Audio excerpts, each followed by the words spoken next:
தேரிழந்தூர் அர் ரஹீமிய்யா அரபிக் கல்லூரி. உங்கள் ஆண் பிள்ளைகள் 7 ஆண்டுகளில் ஆலிம் பட்டத்துடன் பிகாம், பிபிஏ, பிஏ டிகிரிகளும் பெற்று சிறந்த ஆலிமாக வெளிவர இன்றே தொடர்பு கொள்ளுங்கள். அலைக்கும் வரஹ்மத்துல்லாஹி வபரகாத்துஹு.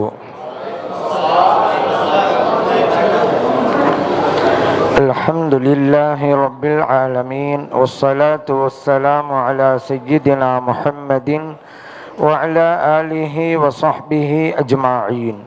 وما توفيقي إلا بالله لا حول ولا قوة إلا بالله العلي العظيم. سبحانك لا علم لنا إلا ما علمتنا إنك أنت العليم الحكيم. புனிதம் நிறைந்த தமிழ் மாநில இமாம்கள் பேரவை நடத்துகின்ற தமிழகம் தழுவிய ஆலிம்களுக்குண்டான 4வது அகீதா மாநாட்டின் தகுதிமிக்க தலைவர், இப்பேரவையின் போற்றுதலுக்குரிய தலைவர் மௌலானா மௌலவி அல்-ஹாஃபில் அல்-ஹாஜ் எம்.ஜி. ஷஹாபுத்தீன் மஹ்லரி ஹலரத் பெருந்தகை அவர்களே, இந்நிகழ்விற்கு வருகை புரிந்து இந்நிகழ்வை சிறப்பித்து கொண்டிருக்கக்கூடிய நம் உயிரிலும் மேலான கல்மணி நாயகம் ஸல்லல்லாஹு அலைஹி வஸல்லம் அவர்களுடைய புனித குடும்பத்தை சார்ந்த கண்ணியத்திற்குரிய மௌலானா மார்களே, சையதுமார்களே, மற்றும் மதிப்பிற்கும் பெரும் மரியாதைக்கும் உரிய உலமா பெருமக்களே, மேடையிலே வீற்றிருக்கின்ற ஆண்டோர்களே, சான்றோர்களே, புனிதமான நிகழ்வில் நம்மையெல்லாம் பங்கெடுக்க செய்து நல்லதை சொல்லவும் கேட்கவும் வாய்ப்பளித்த எல்லாம் வல்ல இறைவனை போற்றி புகழ்ந்து எனதுரையை தொடங்குகின்றேன். அஹ்லுஸ் சுன்னா வல் ஜமாஅத் யார் என்பது சம்பந்தமாக ஒரு சிறிய விளக்கம். அஹ்லுஸ் சுன்னா வல் ஜமாஅத் என்றால் குர்ஆன் ஹதீஸை பின்பற்றுபவர்கள் என்பதுதான் பொருளாகும். இன்னும் சொல்ல போனால் முஸ்லிம்கள் தான் அஹ்லுஸ் சுன்னா வல் ஜமாஅத். அப்பயே அஹ்லுஸ் சுன்னா வல் ஜமாஅத்னு தனியா சொல்லணும், முஸ்லிம்களே சொல்லிடலாமாங்க அப்படின்னு நீங்க கேட்கலாம். இன்னைக்கு அதுதான் பிரச்சனை. நாங்களும் முஸ்லிம்கள் என்று சொல்லிக்கொண்டு குர்ஆனுக்கும் ஹதீஸுக்கும் மாற்றமான கருத்தை சொல்றதுனால தான் குர்ஆன் பிரகாரமும் ஹதீஸ் பிரகாரமும் சரியான விளக்கத்தின்படி நடப்பவர்கள் உண்மை முஸ்லிம்கள் என்பதை சமூகத்திற்கு அடையாளம் காட்ட அஹ்லுஸ் சுன்னா வல் ஜமாஅத் என்று நாம் பேர் சொல்லிட்டு இருக்கிறோம். அஹ்லுஸ் சுன்னா வல் ஜமாஅத் சொன்னா குர்ஆன் ஹதீஸை பின்பற்றவர்கள். இந்த ஒரு பெயரை ஏன் வைக்கணும் அப்படின்னு கேட்டா, நபி ஸல்லல்லாஹு அலைஹி வஸல்லம் அவருடைய காலத்திற்கு பிறகு இதுவரைக்கும் எத்தனையோ கூட்டத்தினர்கள் வந்துடுச்சு. ஒவ்வொரு கூட்டமும் நாங்கள் குர்ஆனை பின்பற்றோம், ஹதீஸை பின்பற்றோம் அப்படின்னு தான் சொல்றாங்க. அப்போ இதில் தனித்துவத்தை காட்ட வேண்டியது இருக்கிறது. ஆனால் அவங்கெல்லாம் குர்ஆன் ஹதீஸை பின்பற்றோம் சொல்லிக்கிட்டாலும் கூட குர்ஆனுக்கும் ஹதீஸுக்கும் மாற்றமான கொள்கைகளையும் கருத்துக்களையும் தான் சொல்லிக்கிட்டு இருக்கிறாங்க. இது எந்த அளவுக்கு அப்படின்னு சொன்னால், ஒருத்தனுக்கு ஊரில் உள்ள எல்லா நோயும் இருக்குது. உன் பேர் என்னப்பா அப்படின்னு கேட்டால் அவன் ஆரோக்கிய சாமி அப்படிங்கிறான். இன்னொருத்தன் கண்ணங்கரேண்டு இருந்தான், உன் பேர் என்னப்பா வெள்ளைச்சாமி அப்படிங்கிறான். அவன் பேருக்கும் அவனுடைய உடலுக்கு சம்பந்தமே கிடையாது.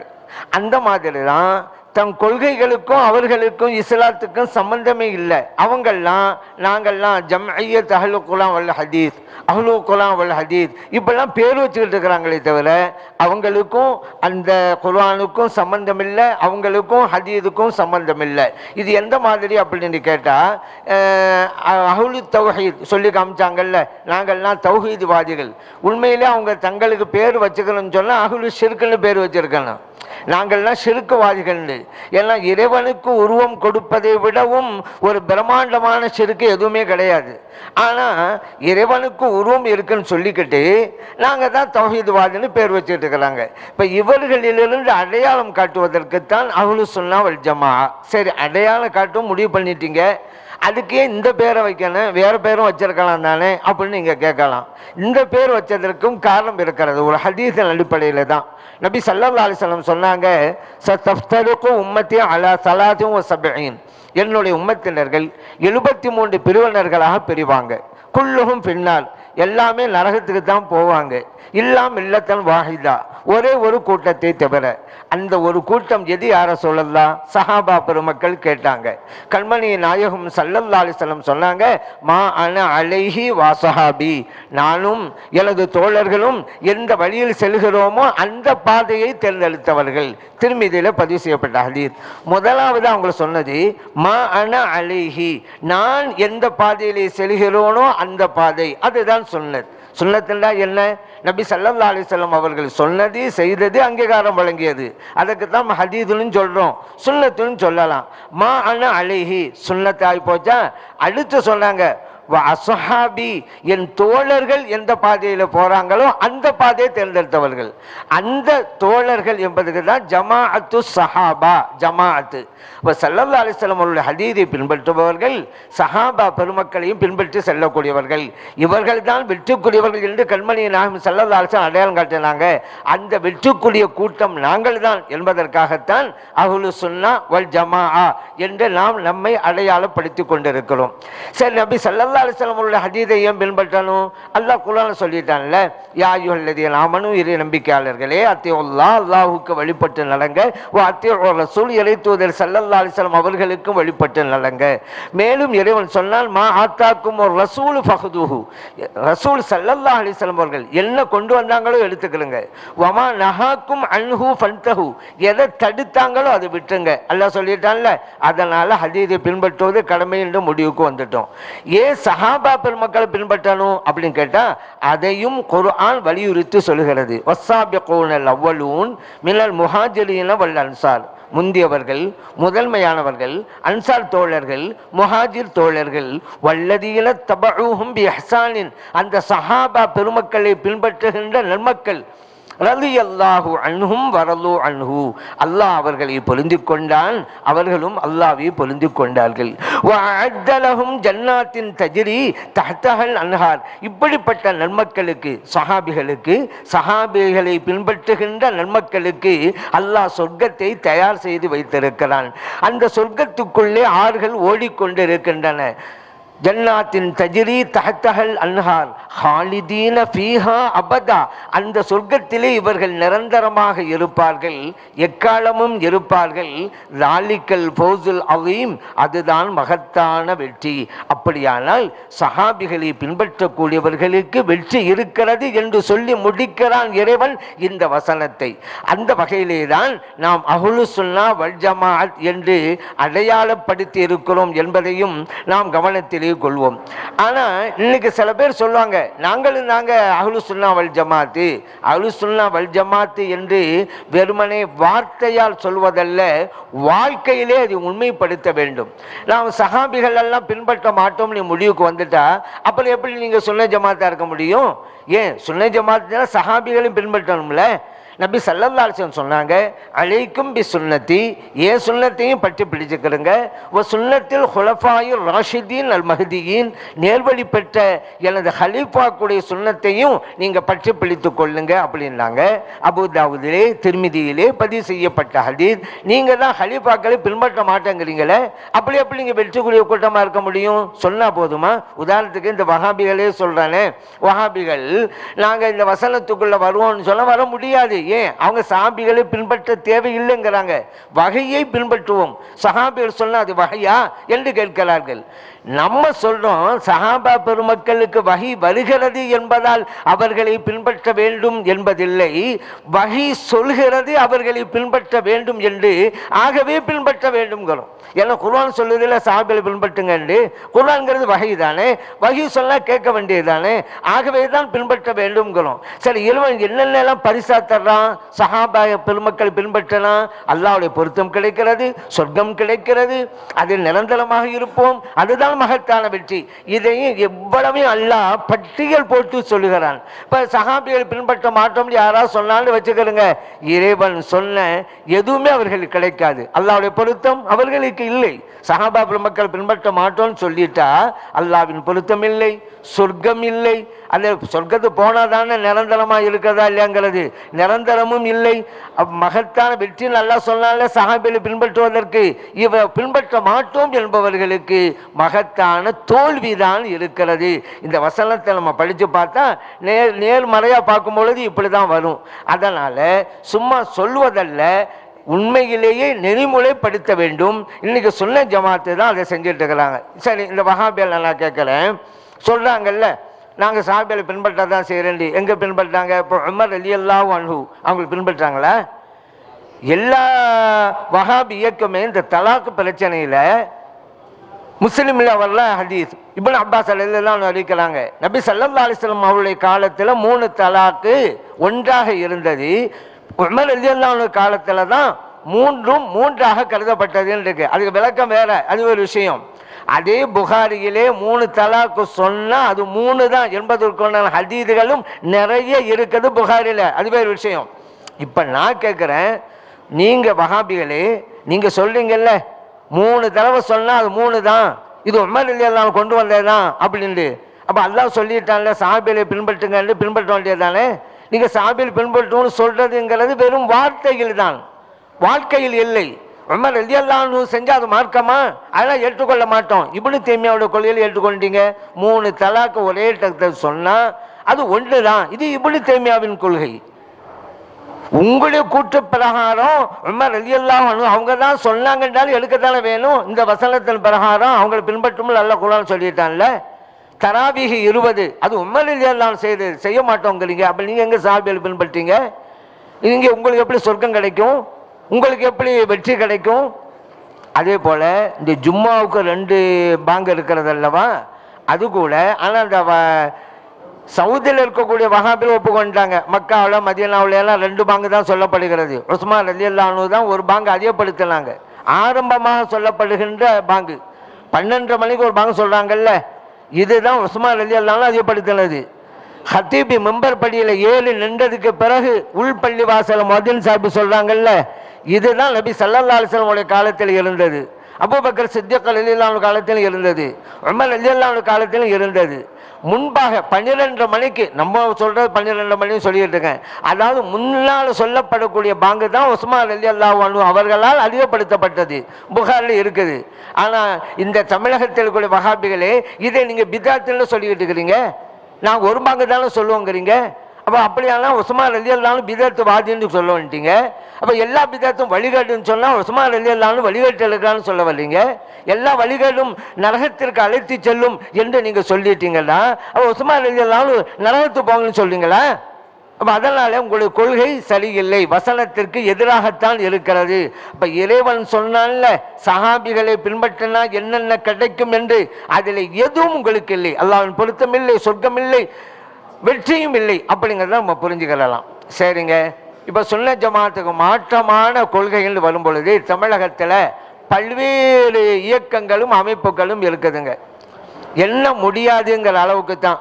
அதான் ஒரு உதாரணம் சொன்னார், வானத்தில் இருக்கிற நட்சத்திரத்தை கூட எண்ணிடலாம், இந்த தமிழ்நாட்டில் இருக்கக்கூடிய வஹாபி இயக்கங்கள் எல்லாம் எண்ணியே முடியாது அப்படின்னு. ஏன் நீங்கள் எண்ணி முடிப்பீங்க, எண்ணி முடிக்கிறதுக்குள்ள ஒரு 3 அமைப்பு வந்து நிற்கும். அப்போ எப்படி முடியுங்க? அந்த மாதிரி புதுசு புதுசாக முளைச்சிக்கிட்டே இருக்குது அப்படின்னு சிலர் சொன்னாங்க. அதுவும் உண்மையாகத்தான் படுது. இந்த வஹாபிகளில் 2 வகை இருக்கிறாங்க. ஒன்று, இந்த வஹாபி கருத்தை வன்மமாக சொல்லுவாங்க, கடுமையாக சொல்லுவாங்க. இப்படி ஒரு குரூப் இருக்குது. இந்த குரூப்பை மக்கள் அடையாளம் கண்டு கொள்றாங்க. இவங்கெல்லாம் வஹாபி, இவங்க பக்கம் போகக்கூடாது. சமூகம் அடையாளம் கண்டுதான் இருக்குது. என்னதான் படாத பாடுபட்டாலும் அந்த வஹாபி இயக்கங்களோடு இந்த சமூகம் சேர்ந்ததா? மதுஹப் வேணாலும் சொன்ன உடனே இந்த சமூகம் மதுஹப்பை விட்டு விலகியதா? இல்லை, சமூகம் கரெக்டாக இருக்கு. எங்கள் பள்ளி இமாம் என்ன சொல்றாங்களோ அதை பிரகாரம் நடப்போம் அப்படிங்கிறதுல உறுதியாக இருக்கிறது இந்த இஸ்லாமிய சமூகம். அதனால தான் அந்த வஹாபிகளால் எதுவும் இன்னைக்கு செய்ய முடியலை. இது இப்படிப்பட்ட வஹாபி கூட்டங்களை எளிதாக நம் சமூகம் அடையாளம் கண்டுகொள்கிறது. இன்னொரு கூட்டம் இருக்கிறது, வஹாபித்து கொள்கையை தான் சொல்லுவாங்க, மென்மையாக சொல்லுவாங்க, சுன்னத் ஜமாத் போர்வையில் சொல்லுவாங்க. இவங்களை அடையாளம் கண்டுகொள்வதில் நம்ம மக்களுக்கு சிரமம் இருக்கிறது. இன்னும் சொல்ல போனால் இப்படிப்பட்ட மென்மை போக்குள்ள வஹாபிய இயக்கங்களை எல்லாம் சுன்னத் ஜமாத் என்று கூட நினைச்சுக்கிட்டு இருக்கிறாங்க நம்ம மக்கள். இதை குறிப்பாக சொல்றதா இருந்தால் தப்லீக் ஜமாத்தை நம்ம சொல்லலாம். தப்லீக் ஜமாத்தில் இருக்கக்கூடியவங்க அதில் நம்மவர்களும் அதில் இருக்கிறார்கள். அது ஒரு விஷயம். நான் பல இடங்களில் சொல்லியிருக்கிறேன். தப்லீக் ஜமாத்து அப்படின்னா அதுக்குள்ளே இருக்கிற அத்தனை பேரும் அப்படின்னு வரவே செய்யாது. ஏன்னா எத்தனையோ சுன்னி ஜமாத்தை சார்ந்தவங்க அந்த அமைப்புக்குள்ளே இருக்கிறாங்க, நல்லதானே செய்கிறாங்க, தொழுகைக்குத்தானே கூப்பிடுறாங்க, தீனுடைய வேலை தானே செய்கிறாங்க அப்படின்னு நல்லெண்ணத்தோடு அதில் இருப்பவர்கள் நம்மவர்கள் அதில் எவ்வளோ பேர் இருக்கிறாங்க. அவர்களுக்கெல்லாம் உண்மையை விளக்கி காட்டி அந்த கூட்டத்திலிருந்து அவர்கள் எல்லாம் விடுவிக்க வேண்டும். அந்த கடமை நமக்கு இருக்குது.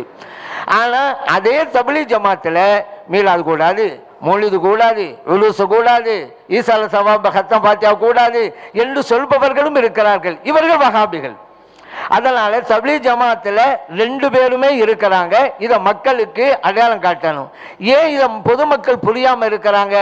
நம்மவர்களும் அதிலே கிடக்கிறாங்களே, ஏன்? அவர்கள் மென்மையான முறையிலே வஹாபிசத்தை சொல்றதுனால அடையாளம் கண்டுகொள்வதில் சிரமம் இருக்கிறது நம்ம மக்களுக்கு. மென்மை போக்கு என்று சொன்னோம் அல்லவா, அதே போலத்தான் ஜமாஅத்தே இஸ்லாமி அப்படின்னு ஒரு அமைப்பு இருக்குது. இவங்கெல்லாம் ஒரு காலத்தில் ஆரம்பத்தில், இன்னைக்கு இந்த வஹாபிகள்லாம் வந்திருக்காங்கல்ல, கரடு முரடானவர்கள்லாம் வந்திருக்காங்கல்ல, இவங்கெல்லாம் வர்றதுக்கு முன்னாலேயே இந்த ஜமாத் இஸ்லாமி தமிழகத்தில் வந்துருச்சு. அப்ப நம்ம மக்களுக்கு வஹாபி இயக்கம் என்றாலே ஜமாத் இஸ்லாமி தான். நம்ம சுன்ன ஜமாத் உலமாக்கள் எல்லாம் எதிர்ப்பு காட்டினாங்க, மக்களுக்கு அடையாளம் காட்டினாங்க. யாரை பற்றி? ஜமாத் இஸ்லாமை பற்றி. ஆனால் இந்த ஜமாத் இஸ்லாமை விடவும் மோசமானவர்கள் வந்த உடனே ஜமாத் இஸ்லாமை பற்றி யாரும் கண்டுகொள்ளலை. அந்த ஜமாத் இஸ்லாமியை சார்ந்தவர்கள் வஹாபிச கருத்துக்களை சொல்லிக்கிட்டு இருக்கிறாங்க, மென்மையான முறையிலே சொல்றாங்க. அதனால் மக்கள் அவர்களை அடையாளம் கண்டுகொள்ளாமல் அவர்களுடைய மீட்டிங்களை போய் கலந்து கொள்றாங்க. அந்த ஜமாத் இஸ்லாமை சார்ந்தவர்கள் கேள்வி பதில் நிகழ்ச்சி நடத்துறாங்கல்ல, அந்த அரங்கத்தை நீங்க பாருங்க, அப்படியே கேமராவிலே காமிப்பாங்கல்ல, அவ்வளவு பேரும் தொப்பி போட்டா நம்ம ஆட்கள். இல்லை, இதே வஹாபி கூட்டத்தில் நம்மளுக்கு அவ்வளோ பேரை பார்க்க முடியுமா? முடியாது, போக மாட்டாங்க. அந்த கூட்டமாக போக மாட்டாங்க. சும்மா 4-5 பேர் இருப்பாங்க. அந்த 4-5 பேர்லேயும் வஹாபியை சார்ந்தவங்க தொப்பி போட்டு உட்காந்துருப்பாங்க. அப்போ தான் சுன்ன ஜமாத்துக்காரங்க போயிருக்காங்கன்னு நிறைய பேர் நினைக்கணுமா? அதுக்காக வேண்டி திட்டம் போட்டு செய்கிற வஹாபிகளும் இருக்கலாம் வச்சுக்கிறோங்க. ஆனால் இந்த ஜமாத் இஸ்லாமி நடத்துகின்ற கேள்வி பதில் நிகழ்ச்சியிலெல்லாம் நம்மவர்கள், தொழுகையாளிகள், பெரியவர்கள் தொப்பி போட்டுக்கொண்டு உட்கார்ந்துருக்காங்க அப்பாவித்தனமாக. ஏன்? மார்க்கத்தை சொல்கிறாங்க இவங்க அப்படின்னு நினச்சி போய் உட்கார்ந்து இருக்கிறாங்க. ஜமாத் இஸ்லாமி வஹாபி இயக்கம் நிறைய பேருக்கு தெரியாமலே இருக்கிறது. அப்ப அவர்களை ஏன் இவங்க தெரியல? அவங்க மென்மையான முறையில் அந்த வஹாபிசத்தை சொல்லிட்டு இருக்கிறாங்க. அதெல்லாம் இந்த தமிழகத்தில் சில கலப்படங்கள் உண்டு. என்ன? சுன்ன ஜமாத் சொல்லிக்கொண்டே வஹாபிசத்தை சொல்வார்கள். அப்ப இது கலப்படம். எல்லாவற்றிலும் கலப்படம் வந்தது மாதிரி இந்த அமைப்புகளிடமும் கலப்படம் வந்து விட்டது. ஒரு ஆள் வாழ்க்கையை வெறுத்து போய் வாழவே வேணாங்க, தற்கொலை பண்ணிக்கலாங்க அப்படின்னு நினைச்சு விஷத்தை சாப்பிட்டாங்க, பொழைச்சிக்கிட்டான். விஷத்திலேயே கலப்படம். அவன் சாவலை. சரி, வீட்டில் உள்ளவங்களுக்கெல்லாம் சந்தோஷம். சரி, விஷத்தை சாப்பிட்டவன் பொழைச்சிக்கிட்டானே அப்படி சந்தோஷத்தில் மகிழ்ச்சியில் ஹல்வா கிண்டி சாப்பிட்டாங்க, எல்லாம் மோத்தா போயிட்டாங்க. ஹல்வாவிலே கலப்படம். அப்படி ஆகிப்போச்சு. இப்போ எல்லாவற்றிலும் கலப்படங்கிற மாதிரி சில அமைப்புகளிலும் கலப்படம் வந்து விட்டது. சுன்ன ஜமாத் சொல்லிக்கிட்டு வஹாபிசத்தை போதிப்பாங்க. வஹாபிகள் தான் சுன்ன ஜமாத் சொல்லிக்கிட்டு மக்கள் மத்தியில் தங்களை அறிமுகப்படுத்துவாங்க. இப்படிப்பட்டதால் குறிப்பாக தப்லீக் ஜமாத்தையும் சொல்லலாம், இந்த ஜமாத் இஸ்லாமியும் சொல்லலாம். ஒரு சில கொள்கைகளில் இருவருடைய கொள்கையும் ஒன்றாகத்தான் இருக்கும். ஒரு சில இதில் நான் சொல்லுவேன், இப்போ தர்காவுக்கு போகலாம், பெண்கள் போகக்கூடாது. தப்லீக் ஜமாத்துக்காரவங்க சொல்கிறாங்கல்ல, தப்லீக் ஜமாத்லாம் ஏற்கனவே சொல்லிட்டேன், எல்லா தப்லீக் ஜமாத்துக்கும் வரல அப்படின்னு ஏற்கனவே சொல்லிட்டேன். இந்த கொள்கை உள்ள தப்லீக்காரர்கள் ஏன் இதை சொல்கிறேன்னு சொன்னால், நம்ம அப்பாவிகள் அந்த ஜமாத்தில் இருக்கிறாங்கல்ல, 3 நாள் ஜமாத்தில் போயிட்டு வீட்டுக்கு வந்தோடனே வீட்டில் உள்ள குடும்பத்தினரையெல்லாம் ஒரு காரில் கூட்டிக்கிட்டு நாகூர் சரி போவாங்கங்க. அவங்கெல்லாம் யார்? நம்மவங்கங்க. இல்லாட்டி தன் குடும்பத்தை நாகூர் சரி சேர்த்து கூட்டி போவாங்களா? அப்போ 3 நாள் போயிட்டு வந்தாரு, நல்லது தான் செய்கிறாங்கன்னு போயிட்டு வந்துட்டார், ஏமாந்துருக்கிறாரு. அதே போல் 3 நாள் ஜமாத்துக்கு போயிருப்பார். வந்தது பிறகு ஆலிம்கள்லாம் கூப்பிட்டு வச்சு வீட்டில் சுபான மௌலிது ஃபங்க்ஷன் வைப்பாருங்க அவர். அப்போ அவர் என்ன? அவர் நம்மவர் தானே. அப்போ ஏங்க போனார்? நல்லது செய்யலான்னு போயிருக்கிறாரு. ஆனால் இவங்களை பற்றி நான் பேசலை. ஆனால் சில பேர் இருக்கிறாங்கல்ல, தர்காவுக்கு போகலாம், ஆனால் தப்லீக் ஜமாத்திலேயே தர்காவுக்கு போகக்கூடாது என்ற தீவிரமான வஹாபிசம் உள்ளவர்கள் இருக்கிறாங்க. அது வேறு விஷயம். அதாவது மதுஹப் மட்டும்தான் நம்ம போன்றவங்க. மதுஹபை விட்டுட்டீங்களாக்கா எல்லாமே வஹாபியோட கொள்கை தான் அவங்ககிட்ட. அப்படி சில பேர் இருக்கிறாங்க. இன்னும் மிதவாதம் அப்படி சொல்ல நடுநிலைன்னு அவங்க சொல்லிக்கிட்டு இருக்கிறாங்கல்ல, அதில் தர்கா வேணும் ஆனால் பெண்கள் போகக்கூடாது, தர்கா வேணும் வழிமாட்ட கேட்கக்கூடாது அப்படிங்கிறாங்கல்ல. இந்த கொள்கை தாங்க இந்த ஜமாத் இஸ்லாமிட்டையும். அது ஒரு சில சம்பந்தமாக இந்த ஜமாத் இஸ்லாமியுடைய வஹாபிச கொள்கை என்ன அப்படிங்கிறத உங்களுக்கு சுட்டி காட்டுவதற்காக நான் விரும்புகிறேன். அதுக்கு முன்னால் இந்த விவாத சம்பந்தமாக அதற்கு ஒன்று சொல்லிட்டாங்க, அது விளக்கத்தைன்னு சொல்லிட்டா நல்லா இருக்கும். ஏன்னா அப்படி நிற்கிறது எப்படி அப்படின்னு கேட்டால், அவங்க ஆதம் வச்சாங்க அல்லாஹ்வுக்கு உருவம் இருக்குன்னு சொல்லி, இன்னல்லாஹ ஹலக ஆதம் அலா சூரத்திஹி அப்படின்னு சொன்னாங்க. அல்லாஹ் தான் ஆதம் அலைஹிஸ்ஸலாம் அவர்களை தனது உருவத்தில் படைத்தான் என்று அல்லாஹ்வுடைய உருவம்னு சொன்னாங்க. நம்ம சொன்னோம் அப்படி வைக்கக்கூடாதுங்க. ஆதம் அலைஹிஸ்ஸலாம் அவர்களை அவர்கள் உருவத்தில் தாங்க சொல்லணும். அது எப்படி பூனையை பூனையின் வடிவத்தில், யானையை யானையின் வடிவத்தில் சொல்லணுமா? தேவையில்லையே அப்படின்னாங்க. நம்ம சொன்னோம் இல்லை சொல்லித்தான் ஆகணுன்றோம். நான் பின்னால் சொல்கிறேன்னு போட்டு காட்டாங்களே, நான் பின்னால் சொல்கிறேன், பின்னால் வருது, அதுக்கெல்லாம் தேவை கருதி நிப்பாட்டிட்டான்னு வைங்க. அது உங்களுக்கு சொல்லிடணும்ல, பின்னாலெல்லாம் அங்கே ஒன்றும் வரலையே, முழுமையாக உங்களுக்கு போது காமிக்கலையில. நான் சொன்னேன் இந்த ஹதீஸு டார்வின் கொள்கையை உடைத்து நொறுக்குகிறது அப்படின்னு நம்ம சொன்னோம். ஏன் தெரியுமா? டார்வின் கொள்கை என்ன? மனிதன் அவனாகவே வரலை, புதுசாக படைக்கப்படலை, குரங்கிலிருந்து தான் பரிணாம மாற்றத்தின் அடிப்படையிலே மனிதனாக வந்தான். அப்போ ஃபஸ்ட்டு குரங்கு, அதில் தான் மனுஷன் வந்தான். இந்த கொள்கையை உடைக்கிறதா இல்லையா அந்த ஹதீஸ்? குரங்குலாம் வரலப்பா, அல்லாஹு தாலா மனிதனை மனித உருவத்தில் தான் படைத்தான். அசலே மனிதன் தான். எவ்வளோ அழகான ஹதீஸ் இது! இந்த வாதத்தில் நம்ம சொல்கிறோம், அது தொடர்ந்து வருது. ஆனால் நேரம் கருதி நிறுத்தப்பட்டேன்னு வச்சுக்கிறேங்க. இல்லை அப்படிலாம் கிடையாது அப்படி இல்லை. அப்போ நம்ம கேட்டோம், ஏங்க அந்த ஹதீஸில் இருக்குதுங்க, இது அல்லாஹ்வுடைய உருவம் இல்லைண்டு, ஏன் தூளுகு சித்துட திராண்டு இருக்குதுல்ல, அவர் உயரம் 60 முழம்ண்டு, அப்போ அல்லாஹ்வுடைய உயரம் 60 இல்லைங்க வந்துடும் உங்களுடைய சொது பிரகாரம் அப்படின்னு சொன்னோம் அல்லவா? அதுக்கு வேறு விளக்கம் கொடுத்தாக. இதை பார்க்கக்கூட அதான் பார்க்கணும், சாயலுக்கு மட்டும்தான், உயரத்துக்கு இல்லை. சரி அது இருக்கட்டும். இப்போ என்ன சொல்ல போகிறோம்டா, இப்போ சமீபத்தில் ஆதம் அலைஹிஸ்ஸலாம் அவர்களின் உயரம் 60 என்று வருகின்ற ஹதீஸை ஏற்றுக்கொள்ள மாட்டோம் என்று தள்ளுபடி பண்ணிட்டாருங்க. இப்ப ஏன் அறிவுக்கு பொருந்தலை, விஞ்ஞானத்துக்கு பொருந்தலை, எலும்பு கூடெல்லாம் கண்டுபிடிக்கிறாங்க. எந்த எலும்பு கூடும் அவ்வளோ உயரமாக இல்லை, அப்படி இருக்க முடியாது. எங்க இவன் கண்டுபிடிக்கிற இதை வச்சா ஹதீஸை நம்ம முடிவு பண்ணுறது? விஞ்ஞானி கண்டுபிடிச்சிடான், அந்த ஹதீஸை ஏற்றுக்கொள்கிறேன். விஞ்ஞானி கண்டுபிடிக்கலை, அந்த ஹதீஸை நான் விட்டு விடுகிறேன். இல்லைங்க இது அப்படி இவ்வளோ கொடூரத்தை போய்கிட்டு இருக்க வண்டி. சரி, இப்போ அந்த ஹதீஸையும் இப்போ மதிக்க ஆரம்பித்தாக்க அல்ல, அதுக்கும் பதில் கொடுத்து விட்டோம். இன்ஷா அல்லாஹ் அதை நீங்கள் கூடிய உள்ள யூடியூப்லாம் பார்க்கலாம். அதுக்கும் பதில் கொடுத்தாச்சுன்னு வைங்க. அந்த மறுத்துட்டாங்களா? அப்போ நம்ம ஒரு கேள்வி கேட்டோம், தன்னுடைய ஆதம் அலைஹிஸ்ஸலாம் அவர்களை தனது உருவத்தில் அல்லாஹ் படைத்தான் நீங்களே, இது ஆதம் அலைஹிஸ்ஸலாம் அவங்களுக்கு மட்டுமா எல்லா மனிதர்களுக்குமான்னு கேட்டோம். இல்லை எல்லா மனிதர்களையும் அப்படின்னு சொன்னால், இப்போ ஒருத்தன் கேட்குறான், அல்லாஹ்வை நான் பார்க்கணும் அப்படியா? நீங்களாம் சொல்லுவீங்க ஃபிரௌனை பார்த்துக்கப்பா, அல்லாஹ்வை பார்க்கணும். இன்னொருத்தன் வந்தான், அபூலஹப்பை பார்த்துக்க. இன்னொருத்தன் சொன்னான், அல்லாஹ்வை பார்க்கணுங்க, அபூஜஹலை பார்த்துக்க. ஏன் அல்லாஹ் தான் தனது உருவத்தில் மனிதனை படைத்தான்னு சொல்லிவிட்டீங்களே, எல்லா மனிதனும் அப்படித்தானே? அப்போ இருக்கிற எல்லாம் அப்படியா? இப்போ இருக்கிற சாமியார்கள், பல நந்தா சாமியார்கள்லாம் சொல்கிறாங்க கடவுளை பார்க்கணுமா, என்ன பாருங்கிறாங்க. உங்களுக்கு அழகான ஆதாரமாக எடுத்துக்கொள்கிறீர்கள் அவங்களுக்கெல்லாம். அப்போ அங்கே கிராமர் பிரகாரம் கூட அந்த சூரத்திஹிங்கிறது ஆதம் அலைஹிஸ்ஸலாத்தை தான். ஆலிம்கள்னால நான் சொல்கிறேன், ஒரு லமீர் அந்த லமீரை சுட்டி காட்டுவதற்குண்டான 2 வார்த்தைகள் முன்னால் இருந்தால், எந்த வார்த்தை அருகில் இருக்கிறதோ அதை பார்த்து தான் மீளும் லமீர். பொதுவாக இலக்கணம் அதுதான் முன்னால் உள்ள சுட்டி காட்ட அர்த்தம் அல்ல, இதுதான் பொருத்தும். இது முடியாவிட்டால் தான் அங்கே போகணும். அப்படி பார்த்தா கூட ஹீங்கிறது ஆதம் அலைஹிஸ்ஸலாம் தான் பக்கத்தில், அதுக்கு முன்னால் தான் அல்லாவே இருக்குது. இலக்கணம் பிரகாரம் பார்த்தா கூட நீ ஆதம் அலைஹிஸ்ஸலாம் பார்த்தா மீட்டணும். இதையும் நான் அந்த வேதத்தை சுட்டி காட்டுறேன், இலக்கணம் பிரகாரம் இப்படி தான். ஏன் நீங்கள் இந்த மாதிரி பண்ணீங்கன்னு. இப்போ கடைசியில் நம்ம அப்படிலாம் சொன்னோம்ல, அப்போ அபூலஹப், ஃபிரௌன், அபூ ஜஹல் எல்லாம் அல்லாஹ்வுடைய உருவத்தில் இருக்கிறனால வந்துடுறேன், இதெல்லாம் சொன்னோம் அல்லவா? அதனால தான் அது போட்டு காமிச்சாங்கல்ல, ஆதம் அலைஹிஸ்ஸலாம் அவர்களை அவர்களுடைய உருவத்தில் திருந்திட்டாங்க. திருந்தெல்லாம் அல்ஹம்துலில்லாஹ் தான், பேச்சே கிடையாது.